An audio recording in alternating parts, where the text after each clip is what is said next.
Hey everybody, it's KB from KB Video Services here. Yes, I am outside. Yes, it is 20-some degrees out. Is this stupid? 100%. Thank you all for supporting the first video.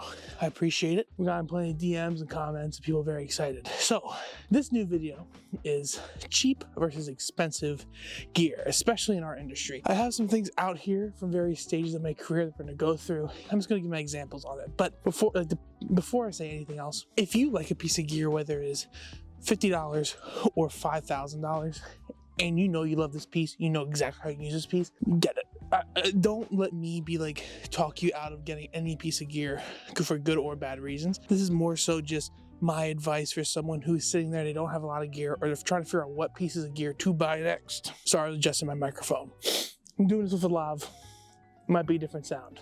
We're figuring it out. First, I'm assuming if you're watching this video, you're either interested in seeing how bad cheap gear can be or how good it can be. The real answer is it's all kind of this weird bubble. Some things are overpriced, some things are really cheap, and it really comes into how you use it. Every single piece of gear you're going to use on set is just a tool. It's a means to an end. So let's go through. First things first, I'm a lighting guy, so let's talk about cheap lights versus expensive lights. You're looking at buying a light in an aperture 300X is about $1,000. I actually have one right here. Hang on. Don't mind me and my gear shed, but I'll still keep talking for 30 seconds.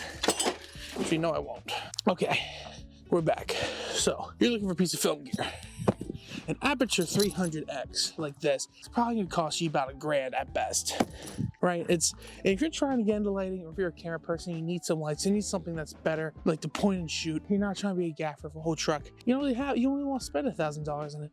Cameras nowadays can be as much as my car payment, right? So let's not frick around that. Like, people don't want to spend a lot on lights. I completely get it, but they cheap out in the wrong ways. Now, this right here, this light right here, this is the first light I ever bought.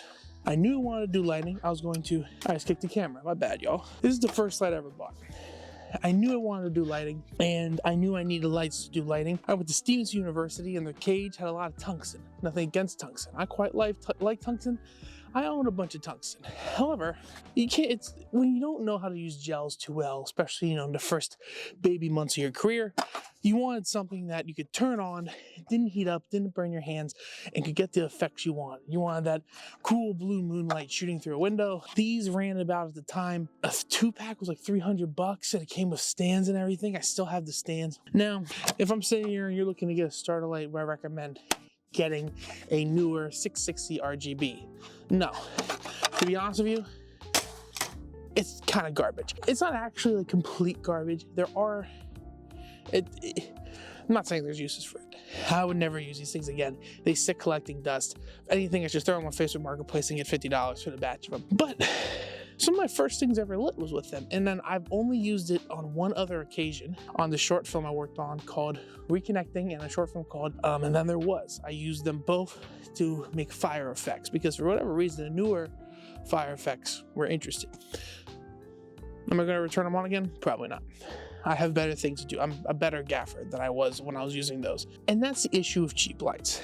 Newer, GVM, etc., etc. They're exactly that. They're cheap. You turn them on, you want a white light, and it's green. I literally was working on a white Zyke the other day. We just needed a light. So we sit there, and I have a buddy who has a couple GVMs. He doesn't use them, but they're sitting around his car. So I was like, oh, we'll bring them in. We just need one more light to fill in one particular spot without having to move all the rigs and just balance the light a different way, right?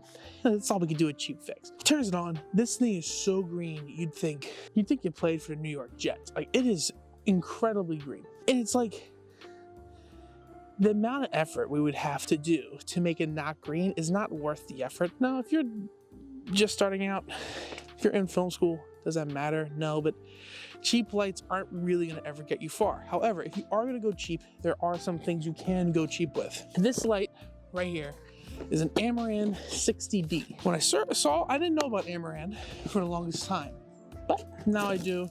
Well, not for the longest time, but then when I started actually gaffing, I ran into someone who had Amarans. Is this a great light? Amaran is made by the company Aperture, who is a big light guy. Now, the only reason why that's important, and I bring it up, is that if you're gonna buy cheap lights, it's good to buy from a brand that also does good lights. So Amaran is like the cheap plasticky, like as I shake this, you hear something's obviously loose or broken inside this light. It's a cheap plasticky version of aperture lights. Everything's the same. Half the plugs are the same. There is an Aperture 60D and X now that have the exact same, like everything's the exact same almost. Except that one comes with barn doors, this one does not. The reason why it's important is because like Nanlite also has a cheaper brand. So if you're gonna go for something cheaper, go with Nanlite or Amaran, because this guy you can get probably for $100, maybe a max 300, which while you're sitting there thinking I can get 3 Newers for 300 or so, I can get 1 Amaran for 300, that's a horrible deal. Amaran is gonna last you a lot longer. I still occasionally use these on sets. I used this the other day. I set up for a rig where I can have a teeny softbox and a handhold thing. I was able to walk around and light a scene with it. And the ones I use all the time, so another great pull. And ones I've used on everything from features to small things. There's another Amaran light. This is how you can cheap out. If you must. If you have the money, don't. But these are Amaran tubes. Aperture, like these look like Titan tubes almost. Or I guess it'd be Helios's, the 2-foot tubes. Let's see if it has any power. There we go. And it's able to do whatever you want. It's RGB, it's bicolor, it has effects, it has whatever you'd want out of a tube light. And it comes with magnets and stuff to hang it up high. So if you're gonna cheap out, that's where you cheap out, right? Is you can cheap out on the tubes, because you know some tube lights cost $8 grand for 4 of them, or $8 grand for, no, yeah, $8 grand for 4. Some cost like $8 grand, 10 grand, 12 grand to get a set of them. You can get a set of these for, I believe, a quarter of the cost. And you can also get a set of aperture tubes for half the price of some of the nicer tube companies. So if you are trying to save $1, that's when you save $1. Lighting, I wouldn't recommend saving money though, to be 100% honest. It's best to have a nicer light than like have one nice light as opposed to 3 bad lights in the long run. So like keep that in mind as you sit there and you do this. The next big one where people cheap out and it sucks is stands. This is the most common I see people cheap out on. And there's better ways to cheap out. Like this is the first stand I ever bought. And it just broke as I was sitting here standing on it. Good Matthew steel doesn't break. I just broke the leg of the stand. Like, this is aluminum, it bends, and it has a spring in it. This is, I don't want to say it's nothing. I don't want to say it's useless. That's not fair to the stand. I'm sure I could sell it for $10 of metal, right? It's just, you're gonna cheap out.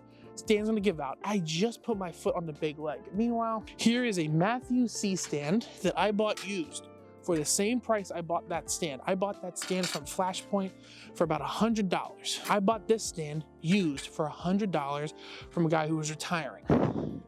As you can see, I can put my entire weight on it and it doesn't break.